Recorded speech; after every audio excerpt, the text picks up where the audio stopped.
Today and the next 2 Sundays, I'm going to be presenting stories of real-life people who have, either by accident or design, done some pretty extraordinary things. And by hearing their stories, especially how those stories intertwine with some parables of Jesus, I think we will have some insight and some inspiration to transforming our own personal lives as well. The story that we're going to be focusing on today from the Bible, of course, is that of the Good Samaritan, and I want to make sure you know a key part of the background of it. You'll note that there were 3 people who encountered the man who was beaten and bloodied and left in the ditch. Priest and a Levite, 2 respectable categories of folks in the Jewish religion back then. A Levite was someone who assisted in temple worship. They passed on by. The Good Samaritan was someone from the country of Samaria, and they did not, by definition, get along too well with the people of Israel, and vice versa. As a matter of fact, Jewish folks considered them immoral and somewhat pagan, and at one time, Jesus even called one Samaritan a foreigner. And yet, curiously enough, this foreigner is a hero of this parable. That is enough fodder for another sermon in the future. Let us pray. Lord God, as you moved in this service, would you please move your Spirit in the words about to be spoken and heard, and that which will be thought and felt, so that in all ways we honor the living Christ in our midst. Amen. You don't have to answer out loud, but do you know who this man is? He is, cue number 1, a writer. Clue number 2, he did not write Harry Potter. I bet if J.K. Rowling was here, you would not even recognize her. I wouldn't. And yet this man, some of you do recognize. His writings are of the military mystery genre, and of course his name is Tom Clancy. I've enjoyed some of those books that you see up there, Red October, Patriot Games, Red Storm Rising. Great book. Great books, great writer. However, by the end of this sermon, you will know Tom Clancy for something I would say even more important than his writing capability. It all started one day in April of 1990 when, as he was sorting through fan mail, he came across one particular letter. It was written by the grandfather of a 6-year-old boy named Kyle who was dying from cancer. The grandfather told or related to Clancy that he had been reading to Kyle one of Clancy's books, and Kyle very much enjoyed it. The grandfather just wanted to express his appreciation to Clancy for the gift of his writing. Now, Clancy could have turned that letter over to his administrative assistant to send a pre-autographed picture and et cetera and be done with it. But the letter did not leave Clancy's desk quite so quickly. He just kept looking at it and looking at it because there was something about Kyle and the story of that little boy that caught him. What was it that Clancy felt? Well, I would say that it was probably the same thing that that Good Samaritan felt as he was walking that Jericho road and he saw that crumpled heap of humanity beaten, bloodied, and moaning in that ditch. The Bible says that the Samaritan, moved by pity, stopped. Moved by pity, moved by compassion. And I want to suggest to you that if we ever wanted to know how we are born in God's image, we are born in God's image when we allow that spark of compassion to catch fire. Because that goes against the human instinct of selfishness, the human instinct of self-survival. That compassion, that it enables you to see in a stranger the face of a brother or a sister. That Samaritan looked at that stranger he'd never had and had the same feelings for him as he would his own son or daughter or brother or sister or mom or dad. Amazing. That thing called compassion. enabling you to change your vision about another in your perception about another person, binding you to him. That's what Clancy felt. And because of that, that letter could not just be sent off to the administrative assistant. He had to do something, and he called, got contacts for the family, and called the family, asking what he could do. And you're going to see in a minute that he did some pretty fantastic things. But I want you to note that he knew, I would guess, that getting involved with that family and this unknown little boy was something that was fraught with risk. His heart was being opened up. He would be vulnerable. And hey, these could be scammers. You get calls every day from those mysterious numbers, don't you? Could be one of those. Could be a hook, trying to hook him in. He was about to risk for that little boy, or he thought that little boy. And what did the Good Samaritan do? Let's face it. If you or I are wandering down this road, no one else is on the road, and you see this wounded, bleeding person lying there moaning, what's the first thing on your mind? You know what it is. I wonder if the people who did this are still around, right? No wonder the Levite and the priest went on their way very quickly. It might not have been just a matter of, well, I don't care about this person, but I'm scared. And after all, the road from Jerusalem to Jericho went through a wilderness area that was labeled the Red or the Bloody Way, because that was cover for robbers to do what they did to that poor fellow in the ditch. The Samaritan, knowing full well the dangers of what he was about to do, nonetheless got down off his horse, went into the ditch, stayed with that man, poured the stuff on his wounds, bandaged him, helped him onto the horse. All the while, at any moment, the robbers could descend upon him. But that's what a good Samaritan does. Risks for that sake of love. He, that Samaritan, could do no other. And Clancy, after he contacted the family, started out by sending pictures and memorabilia from the subs and the ships and the aircraft that he wrote about. But when all of those things, when he'd sent all those things, there was still the gnawing on his heart that he should do something else. And so, he pulled some strings in the military circles where he had some contacts, and he arranged for Kyle to spend a day on a nuclear submarine. And the sub's crew adopted Kyle for that day. They let him look through the periscope. They let him shoot a torpedo that I hope was blank. He just had a blast, thanks to Tom Clancy. A few days later, the Make-A-Wish Foundation sent Kyle to Disney World. And when Clancy heard of that, he contacted the family and asked if he could go along and be the personal guide for Kyle. And of course, the family was overjoyed. When I read this story of what Clancy did, like this and other things, one thought crossed my mind. I wish Tom Clancy were my friend. As a matter of fact, if Mr. Clancy sees this on YouTube, hi. You know, what a guy. And what a friend that Samaritan was to that anonymous man in the ditch. He gave of his time. Now remember, probably the Samaritan was a businessman. Jericho was a hub of commerce. He probably had some appointments that he had to keep. But once he saw that man in the ditch, those appointments, that calendar flew out the window. He was going to lose out on some business. It was going to cost him. It was also going to cost him what his heart told him to do. Take that man to the Holiday Inn, give the innkeeper there a MasterCard, and say whatever he needs as he recovers, you put on that card. And I'll come back and make sure that he heals well. But anything he wants, anything he needs, put on it. Makes no sense. Didn't know who this man was.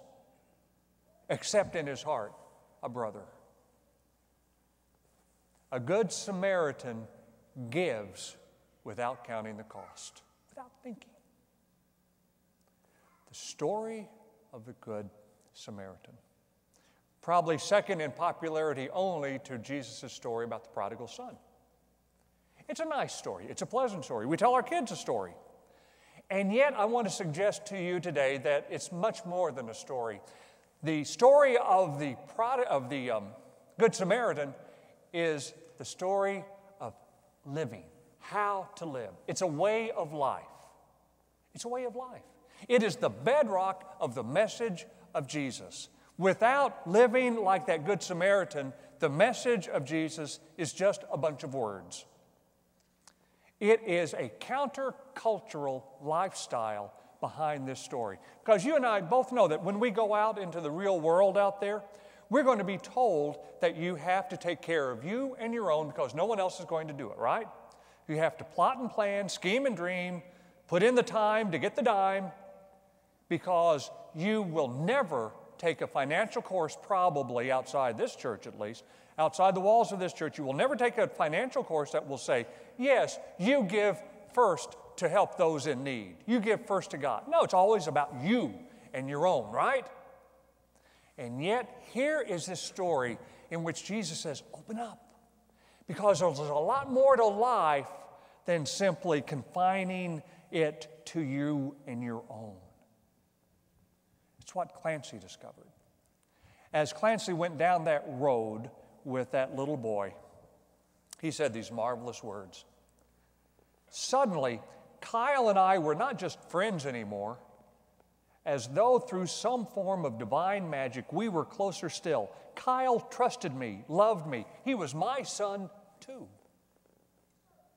Haven't you seen this in your own life? Because everyone here, I'm sure, has had a Kyle impact their lives. And don't you know that as you allowed Kyle to impact your life, life became better for you? Just as you tried to make life better for that person in need, oh my, did everything else come back to you in a new, marvelous, broader, richer, colorful, deeper way. I've been reflecting, having been your pastor for a year and a few months now, about the faces I've seen just in Manchester and around Manchester United Methodist Church, faces who have impacted me. I remember last July 4th weekend that in our fellowship hall there were a few homeless folks who were being treated to a meal and shelter for that night as part of our room at the inn. And I remember the mom and her young son, an older woman who was very talkative, a young woman who sat off by herself. And I remember their faces.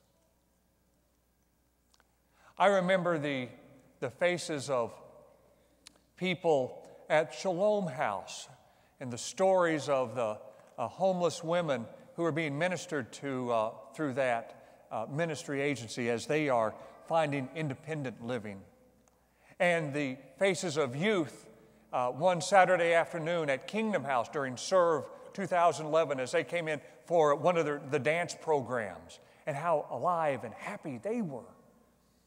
I remember the faces of the people. I remember the face of one young woman on a Saturday morning, October of last year, when we dedicated the Habitat for Humanity house that she helped build with the other volunteers from United Methodist Churches. And that morning, I remember her face as the key to that house was handed to her and she broke down in tears. I remember the children from an impoverished area in Quito, Ecuador, as they were smiling at us and waving at us as volunteers in mission group earlier this year were digging holes for a foundation for a daycare center. And I remember one particular little girl named Anna, whose smile and whose face are indelibly etched in my mind. I remember the pictures of faces and stories of people around the world who are struggling for a just wage, and I see how that marvelous fair trade market is ministering to them. Thus are the faces and many more that come to me as I reflect on our time together here at Manchester. And as I reflect on those faces and the times I've got involved with some of those faces, I know and I remember how much better I am as a person for having had the opportunity to be in ministry and to relate to them. And I remember how much a better person I am when I think of the Good Samaritans in this congregation, and I'm looking at them right now. You who give of yourselves in so many avenues, in so many ways in this church, to be able to be in ministry with people who are strangers, and yet you felt that divine call of compassion, and you see them as brother, sister, mother, father, son, or daughter. And you give of yourself without thinking, and you risk. Tom Clancy and Kyle, that's an inspiring story, but I'm looking at and witnessing stories every day thanks to you all. And that's what the church is about. When you make your financial pledge in a moment, you are not simply pledging that this church can continue another year and pay its bills and et cetera and et cetera. You are affirming that you are in ministry with this church to change lives, to go out beyond the walls of this church as well and connect like that Good Samaritan connected. And as you help restore life, you find life multiplying in richness to you. Remember, life is not meant to be lived in confined quarters. It is meant to be lived in broad circles and to see those who call out and claim our hearts in need. That is how we find life. We need to be the Good Samaritan. Sometimes it's not easy. Clancy related on the day that Kyle's funeral. After the funeral, he walked with one of Kyle's nurses down the sidewalk, and he was relating to the nurse how awful he felt, how empty he felt, and how pained he felt because he had given himself to this little boy, and now the boy was dying, or had died. And the nurse stopped him right there on the sidewalk and said, "But what about all the other kids? What about all the other children?" And Clancy was speechless. He had been seeking some sympathy, like, "Oh, ain't it bad? You did such a good job." But no, what he got was a wake-up call. And he said this: "There are other kids. Each of them is alive and needful of the same things we all need: love and friendship and conversation. Their parents need to know that they are not alone. It is easy to turn away. It's even safe, because doing so is soon forgotten. Turn back anyway. There are children who need us, and along the way, you'll see what life really is. You'll see what life really is." And maybe we can paraphrase Clancy just a little bit. There are people who need us, boys and girls and teenagers and adults. And when you turn in your pledge this morning, you are affirming that you're allowing your heart to be tugged by them. You are affirming that you are in ministry to them and that you need them so that you can experience the full depth of what Christ called compassion. In a minute or two, we'll be singing that closing hymn. And I'd like you to do something as we do this. This is the time in which you bring your commitment cards forward. But before you do that, as we're singing this hymn, I want you first to think of someone who was a Kyle to you. And you all have them. Someone who impacted your life, and beyond logic, you became connected to that person, and you risked without thinking of the risk, and you gave without thinking of the cost. I want you to get that person in your mind's eye as we're singing that closing hymn. And then, as you're singing it, and as you have that person in your mind's eye, while singing, I want you to get up and go to one of the baskets with your promise card. And we have baskets in the front, in the balcony, and in the middle there. And as you put your promise card in, I invite you silently to call that person by name and say, "This is for you, my friend. This is for you." I know many of you have already turned in your pledge card. If so, I want you, while singing the hymn, just reflect. Reflect on that person. Say a prayer of thanksgiving for that very special person who, as you gave love, you received love in return. You do that as we commit these pledges during that hymn, and you will be able to affirm what Clancy said.